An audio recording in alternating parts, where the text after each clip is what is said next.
It's me, unapologetically T, and I've already been outside. I just sat outside with myself and just soaked up some sun, and I didn't sit too long, but I did get to read a little bit. Trying to build up my stamina for reading in a book. These screens literally do damage to us, far as us living life in the physical, and so just trying to take what I've built, reading online, putting that back into a physical book. Cause oh, how I love just having something physical in my hand. Um, yeah, I did that this morning, like early this morning. I prayed, took care of my hygiene and all that shit, and just was just was like I literally I deleted my social media apps from my main phone, and literally was just like I'll use the business phone, and use that for business, because that's literally what this is. And I mean, it's mission business. It's mission business, and so literally, I'm just I get sick of that social media shit. But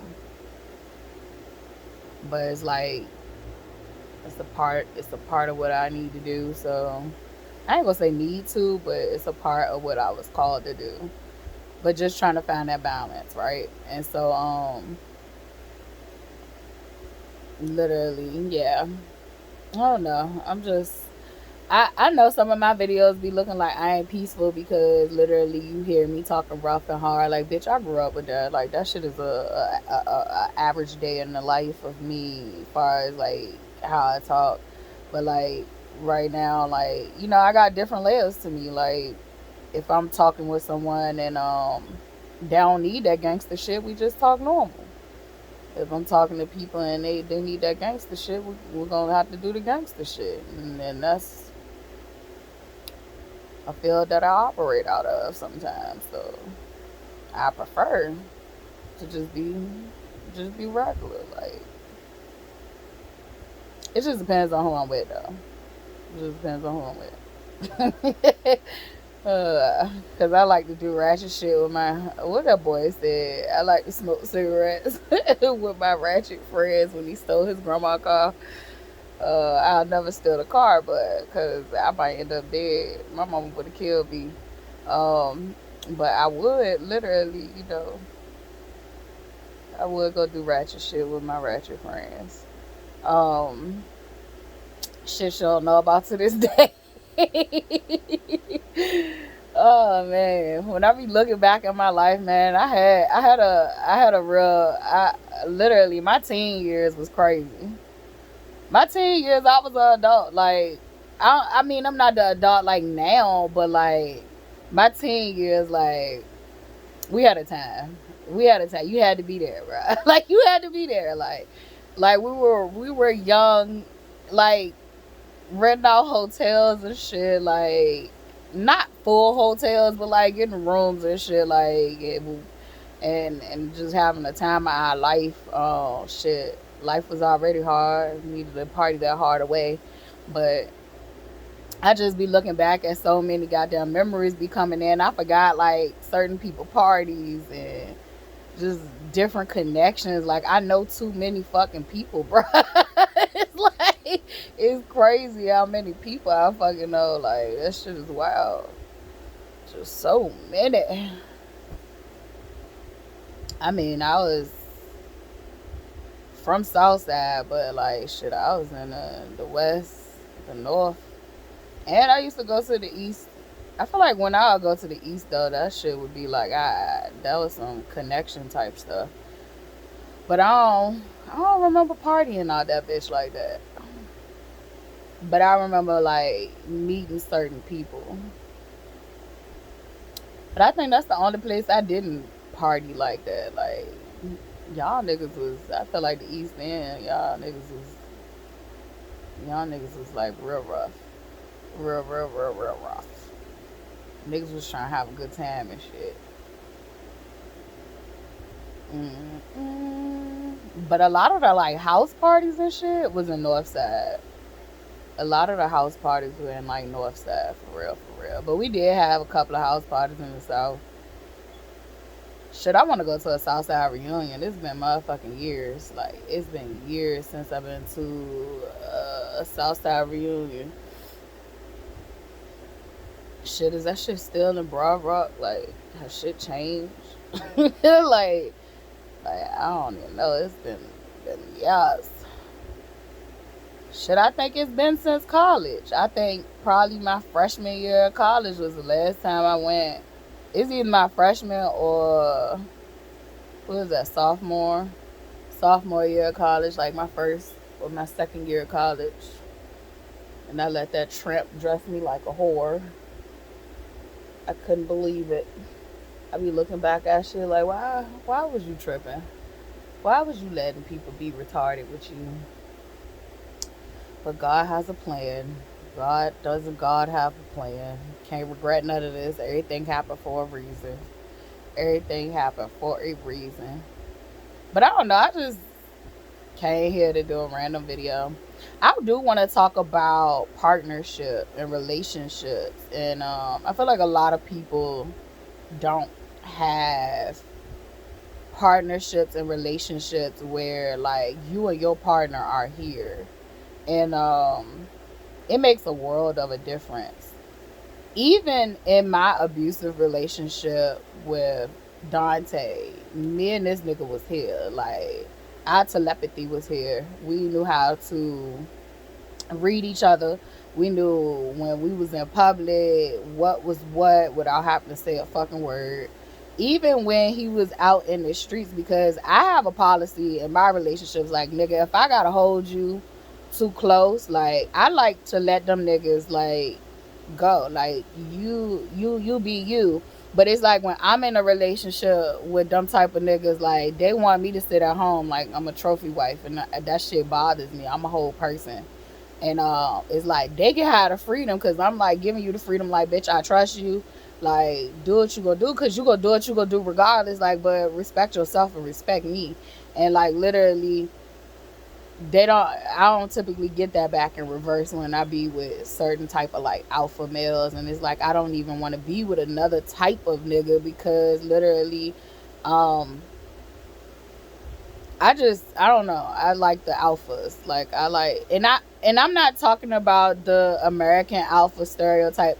What I need to say is I like real masculine niggas. Like, and typically with those ones, because of what society has done for masculinity, like, they still be having them 1950 outdated views. Like, bitch, I am not Molly motherfucking Maid. Like, literally, I make the same motherfucking moves you can. Like, and it's just, that's how I was brought up. Like, I wasn't brought up to be limited to housework. I was brought up that, like, literally, my brain was number one. Like, my brain and my spiritual connection, like, literally, like, that's my asset. And like also my work ethic, my word. So the same shit that a lot of niggas was raised up with, like, I was raised up with that shit. Like, I was raised in a family where like you had to look each other in the eye when you was talking to each other. So like, literally, that eye contact shit, like, I just was raised different. I was raised different. I wasn't raised to just be sitting there looking pretty. And even though, shit, I was pretty as a bitch, like, and I still am. Like, I was beautiful. Like, I was real beautiful as a kid, and I still am. I still am. You know, it just looked like I ate another person. That's all. That's all. But literally, like, I give certain, certain, like, just, nigga, you gonna be you regardless. Like, I can't stop you from being you. You have to learn what your limitations is. And I feel like if a motherfucker really love and respect you, you ain't gotta do a whole bunch of talking to them. Them hurting your feelings literally is enough. And we need to normalize that. Like, if you're in a relationship with a person and when your feelings is hurt, when you cry, and when you are sharing dissatisfaction about some shit, And I ain't talking about misusing, your tears and your pain and being manipulative. I mean literally, like, when they have done some ultimate shit, like, or when they have literally caused you pain. Um if they don't care to fix that shit or get that shit right, they don't care about you. And that's the honest to God truth. A person who cares about you is not gonna be okay with seeing you hurt. They're not gonna be okay with hurting you, knowing that it hurts you, literally. But anyway, back to, I used to let that nigga like be, and so I literally, like, it was like I knew when he was blocking me out, cause I'm a seer, and like literally I knew when he was blocking me out. I knew he even knew when it was time to come home. Like, nigga, alright, you done been gone for a long time. I didn't even used to have to call that nigga. Sometimes I just be thinking, like, like, nigga, you been gone too long, and that nigga will call me and be like, I'm on my way home. Like, and it was like we had that shit, like, it sometimes it'll be like he was thinking about, like, what the fuck I'm doing there, and I'll call him and he was like, that shit's weird, like, I just was thinking about it. And I'm like, it's not weird, like, we connected. And so even when he died, like, literally, I felt it. I just felt like it was not only just that day, it was like, it was a couple of days to that point. Like, I just felt that shit.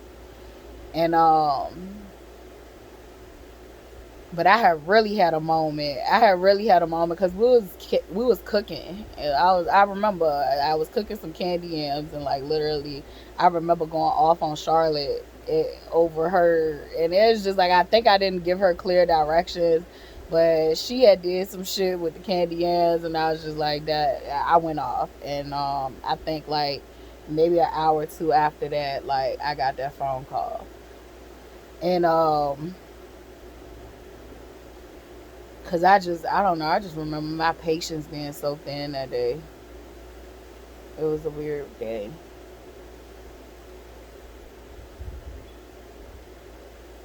But yeah, like a lot of people don't have that type of connection and relationships. I don't even want the relationship if I don't got a connection with you, on a deeper level. Like, what are we doing? We playing house.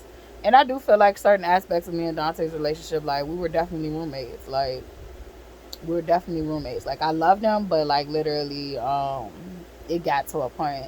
I feel like even in the beginning of the relationship, that nigga had to woo me. I wasn't, I wasn't like, I wasn't physically attracted to him, and I wasn't spiritually attracted to him either. Like, literally, I think if it wasn't for me liking to play games, like I would have never even, I never would have went that route.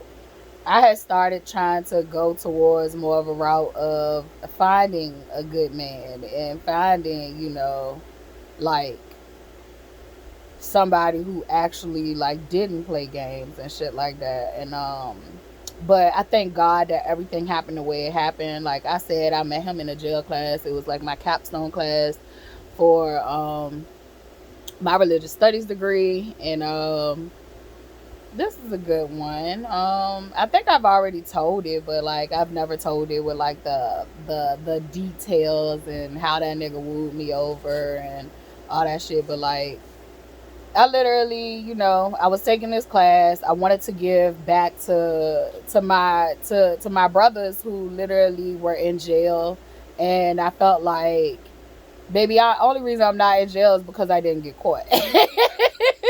That's just the honest to God truth. And like literally, my teacher, my professor, he felt the same way. Like he asked us why we wanted to take this class, and I was one of the people that said, I think I was the only person that said that. Like I was the only person that said like I wanted to take this class because literally the only reason I'm not in jail is because I didn't get caught. And literally that's true for a lot of us. So a lot of people who condemning felons and all that shit, like baby, they just got caught. And some of them didn't even commit the crimes at all, and that's the even sadder part. And so I just remembered like feeling like when I went to school, I was being prepped for jail. I just remember jail just being, even I took, you know how like they got Beyond Scared Straight on TV, like literally when I went to Bouchard, like that was a requirement that we went to the city jail, and them motherfuckers tried to scare us straight, and they ain't tried, bitch.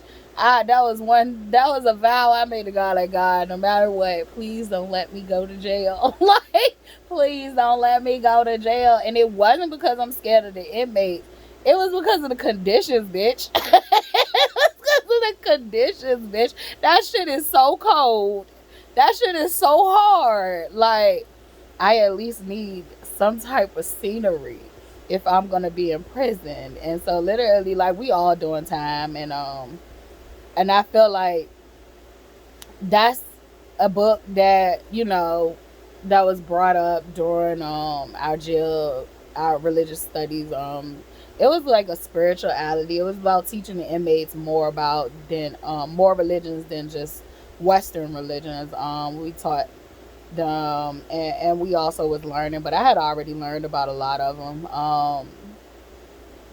But we learned about different religions, and Dante so happened to be Muslim, and I'm not, you know, unaware of Islam. Like literally, I have a Muslim name. However, though, like when I was little, I was taught that my name was Arabic and Swahili, and it is. It literally Arabic and Swahili got some ties. I think Swahili is. I think we're not gonna admit that Swahili is first, but you know they're gonna say that the Arabic one is first. But you know how that shit go. We don't want to give credit to Africa. We don't want to give credit to Africa. We don't even want to admit that the Arabic people were African. But you know we'll just change some maps and call it the Middle East.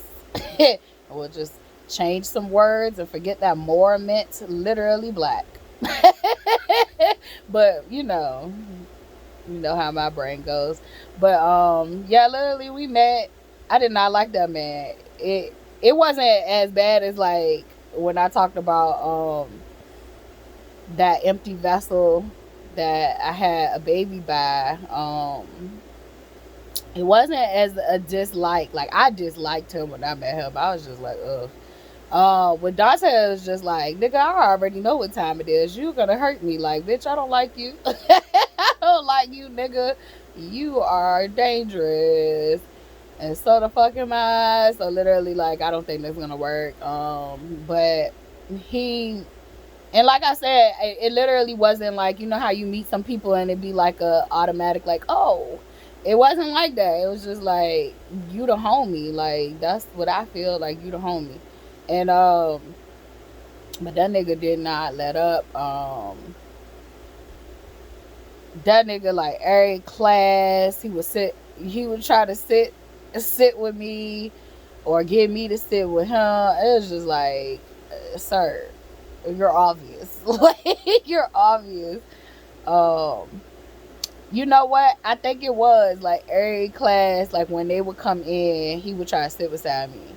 And my professor would separate us because it just got so obvious. Like, this nigga is not gonna leave that girl alone. And then it just started getting to like, he started like first of all, he had markers, and I was just trying to wonder like, how the fuck did you get markers in here?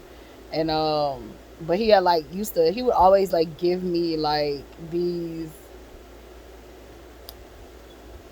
like, it wasn't like letters, but it was like art. It was like art. I know he gave me something like with my name and how many times it appeared in the Quran and what it meant, and it was just like, nigga, I already know my name. Like, but that's cute. That's so cute. No one's ever done that before.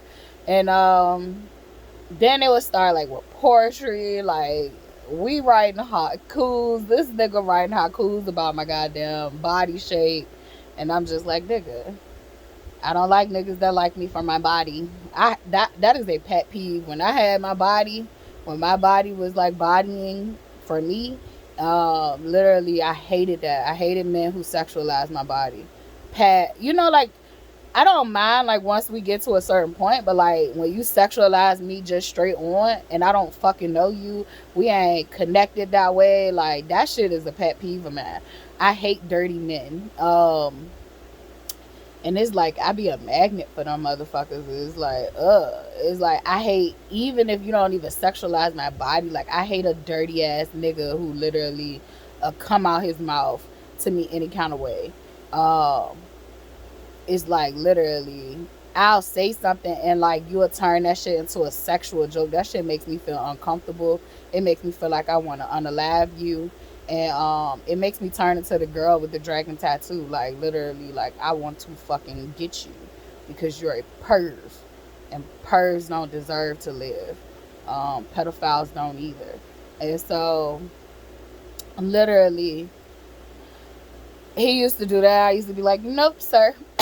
But the way he did it, it was very like poetic, and it wasn't even like sleazy. Um, it was like a ode to my like eyes and like my shape and all that shit. So like I was just like I rejected that. I was just like, no. Then I remember he tried to like literally just directly come out and ask me for my number. So what I did was I gave him my phone number, but I knew the jail number because I used to talk to niggas in jail too. Like I grew up in the hood. Like we knew people that got locked up, whether they was your niggas or whether they was like, you know, somebody you was actually like talking to. So like I already knew the jail number by heart anyway. I knew that by heart probably by the time I was like in high school. And so literally what I would do is just like when he would call, I would ignore that shit. And I was just like, oh yeah, I'm like I was on a different path. I'm like, I'm in college, like, sir, what can you do for me behind bars? Like I'm already struggling, I'm already taking care of this child by myself, I'm already in school, I'm already doing this, having to work. Like, what can you do for me? And it just was like I wasn't even entertaining it. So I think like, and he would always, like I said, he always would give me like some art. He would pay people to like do art for me, draw pictures, like all that stuff. So like, and then I don't even think, yeah, we hadn't even got to the point where we wrote each other letters, but I think one of the moments that kind of like brought us together was well, first of all, my class was ending there, and he was really really trying to get in contact with me before the class would end.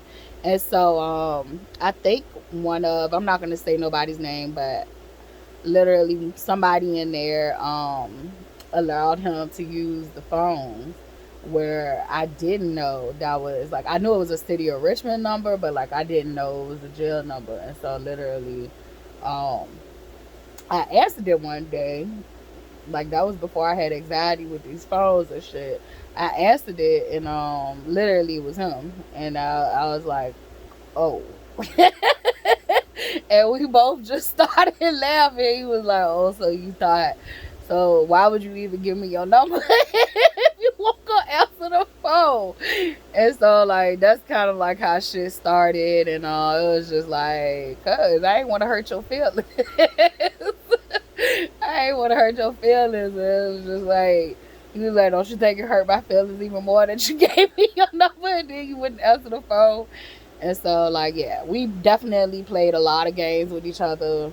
Um, and, like, literally,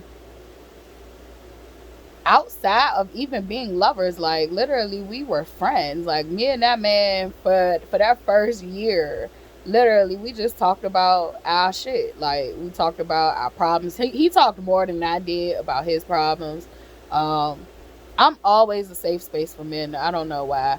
But I thank God this year that I was able to have safe space um, with men. Like, literally, actually have safe space. I know I had a coworker, literally, I felt comfortable talking to him about anything. Um, I always had a childhood friend I always felt comfortable talking to. Like, two. It was two males that I always felt comfortable talking to. But you can't do it with everybody. You can't do it with everybody. And then, the whole shit show, I felt comfortable saying certain shit. But anyway, I've gotten off task. But yeah, like we just was each other's safe space. He told more than I would tell about my life. Mostly because I tried to intentionally hide, and it's not even intentionally. Like I was conditioned as a child. Like what happens in this house stays in this house. You don't go tell your business to everybody, and like I also was brainwashed to believe certain shit won't happening, and just a whole bunch of shit. So a lot of shit he didn't even have access to. Um, he assumed a lot of times that I was green, that literally, um, he felt like I was green. He felt like I didn't get to experience people, and it was like, bro, that's what you're assuming about me. You're assuming about me. And maybe that's what I presented to him. Like, maybe I gave off good girl. And it was just like, I will say this. There's not like a whole bunch of niggas that can say they fucked me. And I just be being blunt and frank with people. Like, I'm not innocent. I'm not no saint. But there's not like a lot of niggas in Richmond that can be like, oh, I had sex with her. And it's damn sure not that say willingly. Like willingly. Willingly, y'all, a lot of y'all niggas are rapists. And it's a special place for you. But anyway, but yeah, like it's not a lot that can just be like, definitely not in my city. So I don't typically, or my age group, I don't typically like dealing with y'all. It's just the truth. And but I probably do give off that. I don't know. Probably do give off a level of innocence, but I really don't be. And I really be wanting to just be myself around niggas, but like they want to paint their own picture of me. They be wanting to paint their own little picture of me, so paint it. Cause I do know, like when I would sometimes try to share with him, like he couldn't handle what I was trying to share with him, so sometimes I couldn't. And it was weird because it'd be like, he'll try to bring up, rape or something, and then it was just like I tried to test the waters, and it was just like, nah, nigga, you can't handle this. Like, you can't handle this situation with me because you're giving vibes of how my mom would have responded. So literally, I just basically steered clear of divulging certain shit with him. But we definitely connected on a level of friendships. That was one of the things we literally took a vow about. Like, we'll be friends before lovers. Like, that lover shit, like, a lot of people sexualize love, and we just promised each other to be each other's friends before any of that shit. And it worked for us until it didn't work for us because he got possessive at the end, but he was possessed. So literally, that's why I just be like, I could forgive him because being in that experience with him, I definitely got to learn how to save myself. And I still needed to learn how to save myself even more once I got out of that situation. But I learned in our relationship that you can't ignore. Like, that was one of his things. And I feel like we definitely would. He was a mirror sometimes. And literally, I think, like, one time, like, he got locked up. And I guess he was telling about our relationship and shit. And it was brought up that he was my twin flame. However, I never really accepted him as my twin flame because literally, I don't know, it was like, it makes sense, but it just I felt like after analyzing that relationship, I felt like he was a false twin flame. Like, he was not the real deal. It was more like,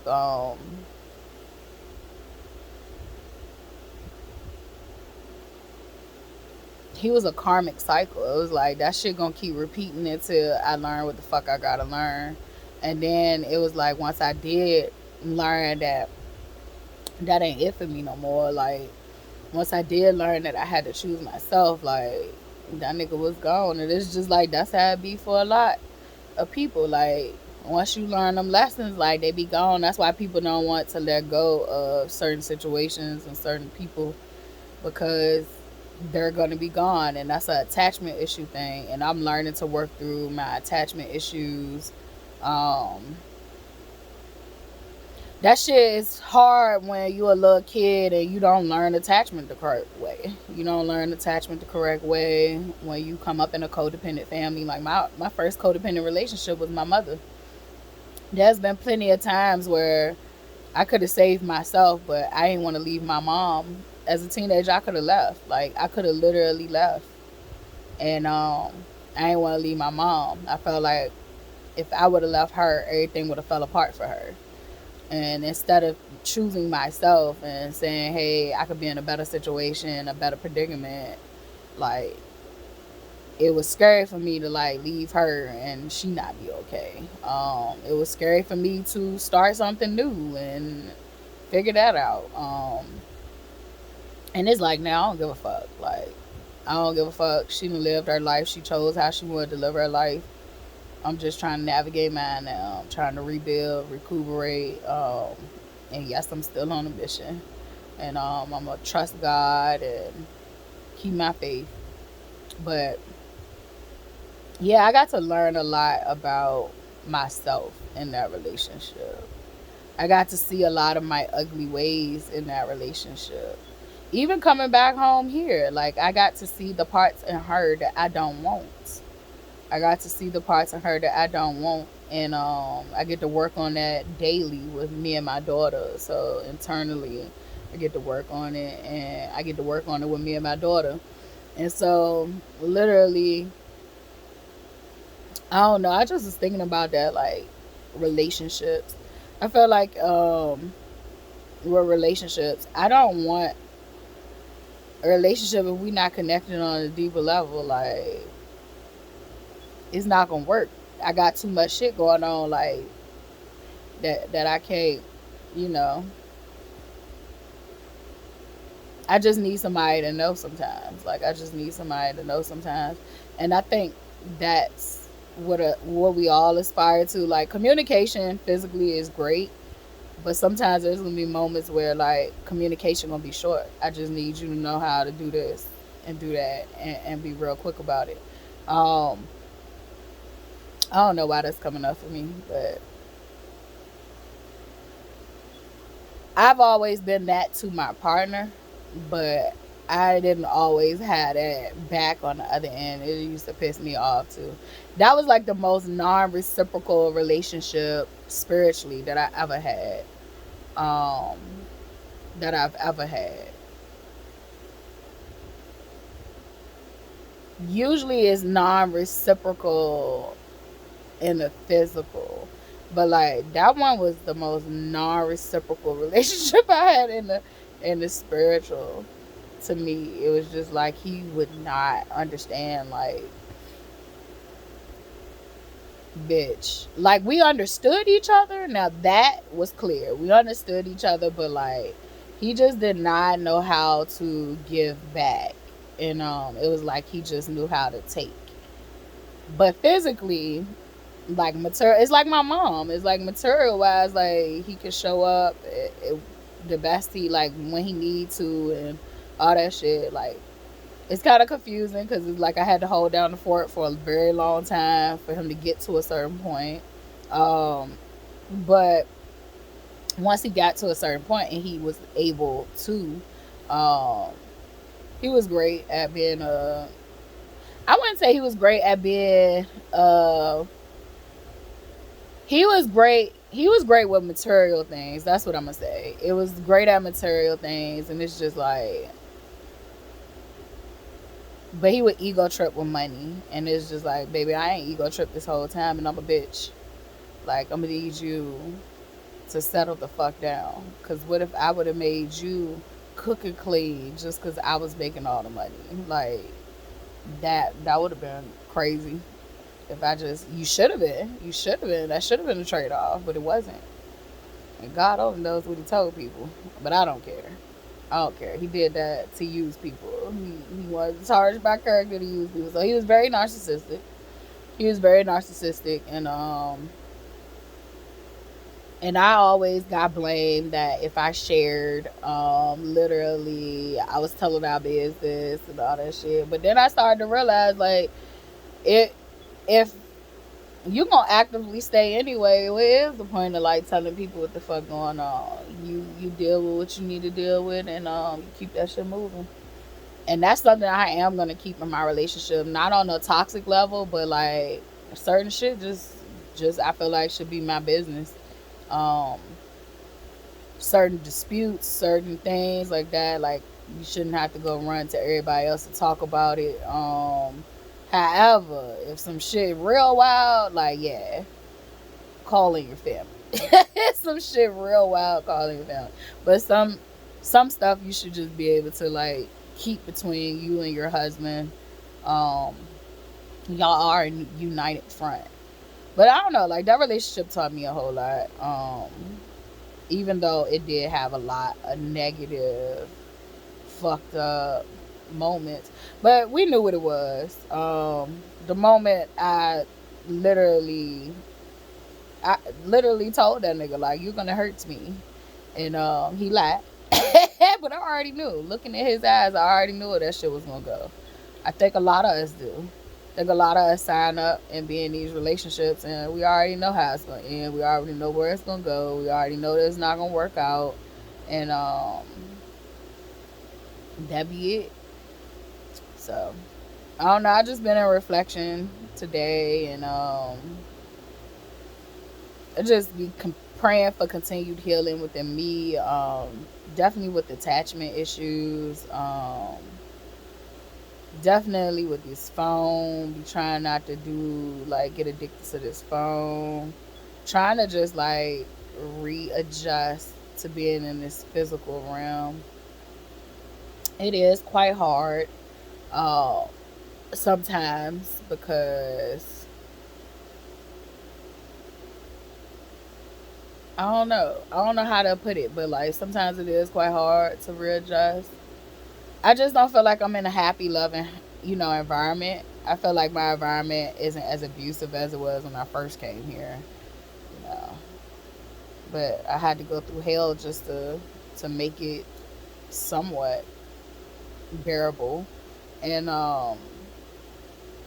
but yeah, I think it makes a world of a difference when you live in a happy, healthy environment, and when you have people who are loving and caring for you in your environment. I literally don't have that physically. I have my child and my dog, and that's it physically. So physically, consistently, that's all I got. And for real, I'm learning for real. All I need is myself sometimes. Like, well, I'll say most of the time, all I need is myself. But I do realize like this is not ideal for me. Like, I deserve a happy, loving, healthy environment. I deserve being around people who literally are equally yoked with me. But I can't do that if I keep hiding myself and who I am. Like, bitch, I'm rough. But I'm so loving and caring. Like, I'm like the sweetest person you could ever meet. It's just like don't do that disrespectful shit. And once you do that disrespectful shit, once I see you trying to take advantage of me or someone else, that's when that shit gonna come out. Like, um, I don't even know who I had to be and why I had to be her when I was a young adult, but that wasn't like it was me. And that's another thing too. I want to take full accountability and responsibility for any and everything I've ever said, did in this life. I don't give a fuck whether I was being possessed. I don't care whether there were spirit attachments. Literally, I take full fucking credit and responsibility for what I have done in this life, in this vessel, in this body. Because even if I was being possessed, like, I'm gonna take responsibility that I should have literally um been strong enough to fight that shit. So literally, I'm gonna take full responsibility and accountability for all I've done, and I'm gonna ask God for forgiveness. When that stuff surfaced. So literally, I just keep that shit moving. I'm gonna always take accountability for my life and my actions and what I say and what I do. Cause the moment that I don't, I become one of you. And I'm not talking about my good folks. I'm talking about them narcissistic people that constantly watch me. They watch me more than anybody. It's like an addiction. And yeah. But I wanted to get back to literally. I don't know. I lost my train of thought because I segue into like I want to take responsibility and accountability for what I say and I do. Um, I think I need to make a short of that. But yeah,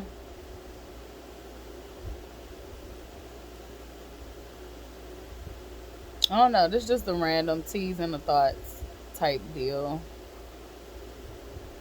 I give thanks for all that shit. Like I give thanks for every part of my life. Even the horrific parts. Like shit, I am who I am.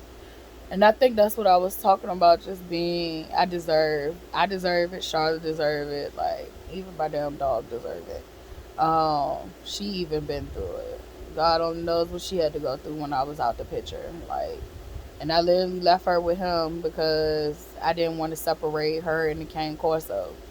Um, but then the cane corso ended up dying, and Lily, my baby, I love that dog. I used to be hard on her, but like literally, cause she was just so big. But she was like the best dog I ever had in life, far as like obedience, and her only worst problem was food. Like she literally, I told him I was like that dog gonna die by food.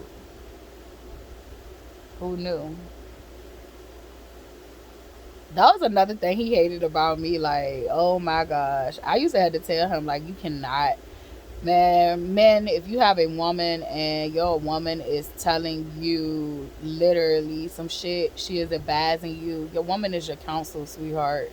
Your woman is your counsel. She see things you can't see, and vice versa.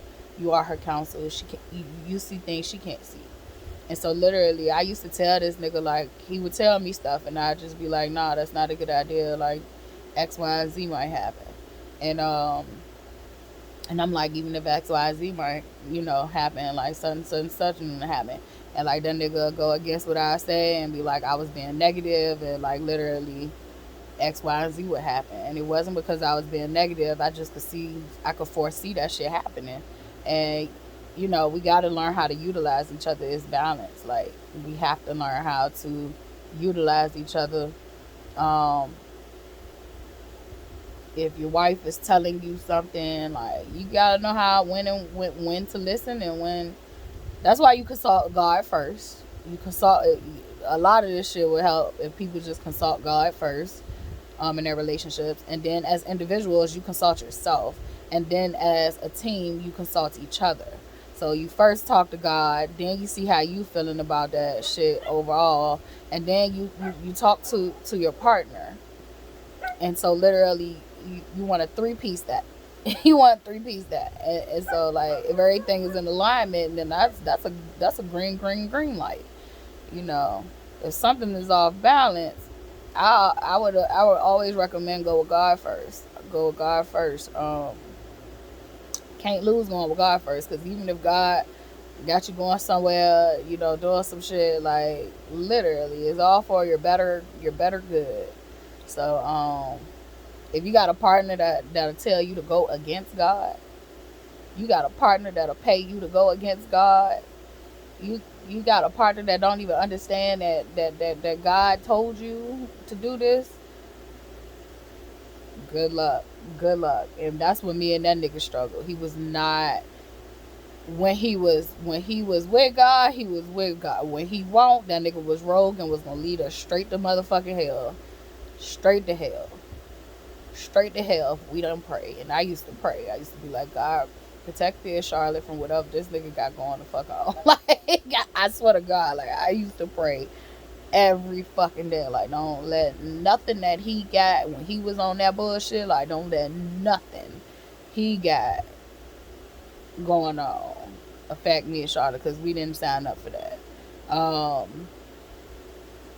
However, like I said, I've said this in other videos or alluded to it in other aspects of my art. I consider my relationship with him is Dante's Inferno. Like, my relationship with him was Dante's Inferno. So now I'm just looking for my heaven. I've already been through so many numerous levels of hell since I've entered this earthly realm, and I ain't even looking for my heaven. I know what heaven looks like to me. I'm just patiently waiting for my alignment to be with that. So, if that makes sense. And I'm already getting restored and I'm already feeling glimpses of it, but I still got a job to do that literally might look wacky to some people, but I'm cool on it. That's what I'm supposed to be doing. But I'm gonna go ahead and think it's like lunchtime for me, so I'm gonna go ahead and put something in my belly. And I don't know. This is just teasing the thoughts. I'm really like, I don't even know what it feels like to have consistent support physically. Spiritually, I always had support, but like physically, I don't even know what it is to have consistent support. Physically, I don't even know what it is to be even fucking touched by a man, and it. I mean, I've gotten glimpses of that. Like, I've gotten pieces of it, but like just to be touched by a man and feel safe and feel like I can be affectionate, I can open up, like I can do this, and it's like I've had pieces of it, but I've never just felt. I just never had that safety and community and village, and I just never knew how to like be reciprocal in a village. And I've always been like an extreme giver, and I just want to be able to be have give and take. And yeah, it's coming from me. I know. I keep my faith, and I just try to stay grounded as possible. Um, but I also gotta go out there. I gotta go out there sometimes and come back in and cleanse my area, cleanse my space, cleanse myself. Because there's a lot of shit out here that definitely want to take possession of, powerful people. And I already know I'm powerful. Like, y'all motherfuckers don't know y'all powers, then that's not my problem. Everybody got a gift. You're supposed to try to utilize it. It is some fake artificial shit out here mimicking things and literally, that won't make it. And then there's some of y'all out here who literally hell bent on following. So literally, be safe, be vigilant. At this point, I feel like the people who know, and the people who don't, and the people who know ain't gotta prove shit. We just gonna be ourselves, and whether people understand that or not, that's up to them.